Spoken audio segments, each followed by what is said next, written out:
Wel, yn y plwyf yma ganed William Jones, fe ganed o'n 1674, ac ddaru o dreulio rhyw flwyddyn a hanner o'i bywyd cynnar yn y plwyf yma.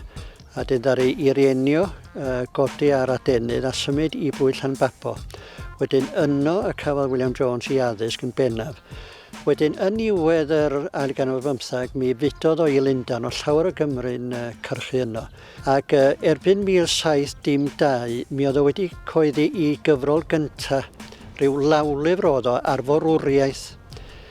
Ac oedd o'n troi ymhlith mathemategwyr, mi o'r rheini wedi crynhoi tua Llundain.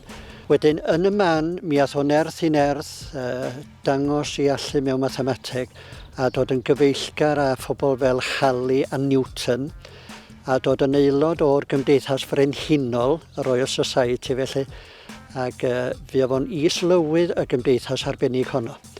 Ond heblaw bod yn mathemategwr, mae'n bwysig iawn cofio bod yna agweddau eraill ar hanes y dyn yma sydd wedi cael ei hesgeuluso. Yn ifanc yn Sir Fôn, mae gennym ni dystiolaeth i fod o yn ymddiddori mewn llawysgrifau Cymraeg.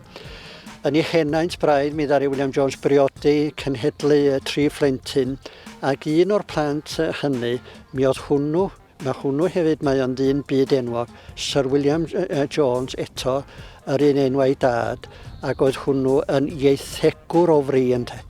Cama breision i hogyn o fynydd Bodafon?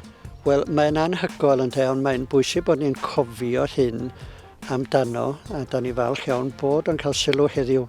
Mae'n bwysig, fi'n credu i'r plant deall fod rai Cymru wedi wneud cyfraniad i fathemateg, a felly pryd ni yn trafod Pi, fi yn siarad am bwyty William Jones o Sir Fôn, a mae yn 300 mlynedd nawr fe oedd y cyntaf i defnyddio llythyr groeg Pi i ddangos y gymhareb rhwng y cylchoedd a diameter mewn cylch.